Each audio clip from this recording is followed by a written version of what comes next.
அடுத்த இதுல எக்ஸ்பெக்ட் பண்ணலாம். எஃப்ஜே ஆனா போயிடுவாங்கன்ட்டு. அதான் ப்ரோ அந்த டாஸ்க் மட்டும் கொஞ்சம் என்னன்னா அவருக்கு ஃபேவரா வருது டாஸ்க். ஓகே.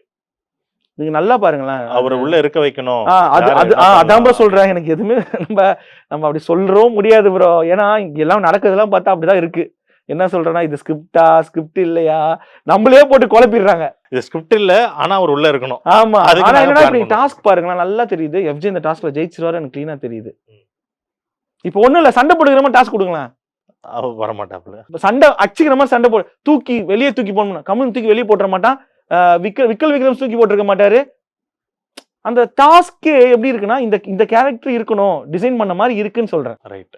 நல்லா யோசிச்சு பாருங்களேன். இப்ப விக்கல்ஸ் செம்ம வெயிட் பவரான ஆளு, கமுதும் நல்லா ஃபிட்டான ஆளு, எஃப்ஜே கொஞ்சம் மைண்ட் ஆடக்கூடிய ஆளு. பிசிக்கலா பெருசா பண்ண முடியாது. ஓகேவா? நீங்க அவரை போயிட்டு நல்லா சேலஞ்சான ஒரு மைண்ட் கேமா ஓகே அந்த மாதிரி ஒரு கண்ட்ரோல் பாடி கண்ட்ரோல் இருக்கிற ஒரு கேம் விளையாட வைக்கிறீங்க. அப்ப யார் ஜெயிப்பா? சோ இந்த ஐடியா வந்து எஃப்ஜே போக கூடாது, உள்ள இருக்கணும். அப்படிதான் ப்ரோ இருக்கு. ஏன்னா நீங்க ஓட்டிங் பார்த்தாலுமே இப்ப நம்ம வெளியில பாக்குற ஓட்டிங்ஸ் எல்லாம் பார்த்தாலும் எஃப்ஜே எல்லாம் பெரிய லெவல்ல மேல வந்ததே கிடையாது. மேபி இந்த வீக் அவர் வரலன்னா கண்டிப்பா ஒரு ஹெல்மெட் ஆயிருப்பாரு. இந்த கமருதீனுக்கும் இந்த விக்ரம் பத்தி பேசும்போது தான் இந்த ஒரு வார்த்தை வந்து சொல்லியிருப்பாரு. இந்த மாதிரி வளர்ப்பு சரியா வளர்க்கல அப்படின்னு சொல்லி அதுக்காக உட்காந்து சாரி கேட்டாப்புல. அது விஜய் சேதுபதி அட்ரஸ் பண்ணாங்க. பட் ஆனா கமருதீனோட கேரக்டர் அதுதான் நான் பேசுறாரு. இல்ல ப்ரோ என்ன தெரியுமா ப்ரோ ஒன்னும் இல்ல ப்ரோ. இப்ப நம்ம சண்டை போடுறோம். இப்ப சண்டை போடும் போது ஒருத்தருக்கு ஒரு குணம் இருக்கும் ப்ரோ. உன்னை கொன்றுவேன்டான்னு நானு உன்னை வெற்றுவேன்டா உன்னை அடிச்சிருவேன்டா நான் பண்ணிடுவேனா ப்ரோ. வார்த்தைகள் வந்து அதான் ப்ரோ சொல்றேன். நம்ம தன்னை மீறி கோவத்துல வர வார்த்தை தான் ப்ரோ. அது எப்படி வருதுங்கிறது பாக்குறவங்க தான் இருக்கு.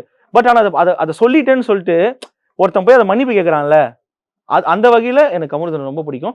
அவன் பேசுன தப்பு ரைட்லாம் தாண்டி அதான் சொல்றேன் அதை ஏத்துக்கிட்டு போய் மன்னிப்பு கேட்கறான்ல அது அப்படிதான் ப்ரோ பாக்கணும். அதை வேணிக்கே சொன்னவன் மன்னிப்பு கேட்க போறான்.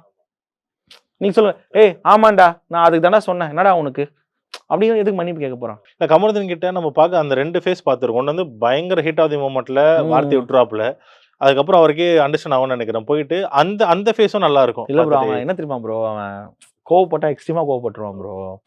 அவன் எப்படி சொல்றான்னா அதான் ஃப்ரெண்டுக்குள்ளே சண்டை நடக்குதுன்னு வச்சுங்களேன் எக்ஸ்ட்ரீமா கோவப்படுவான். எப்படி சொல்றேன்னா அந்த ஃப்ரெண்ட்ஷிப்பே கட் பண்ற அளவுக்கு பேசுவான். ஆனா டக்குன்னு ஒரு சேஞ்ச் வருவான் கோவத்துல பேசிட்டு. நீங்க நம்ப மாட்டீங்க ப்ரோ அவன் எக்ஸ்ட்ரீம் காலில் ஒரு அளவுக்குலாம் போவான். ஏன்னா அந்த மாதிரி அவன் ஒரு ட்ரூவான சோல். அவனுக்கு நடிக்கவே தெரியாது.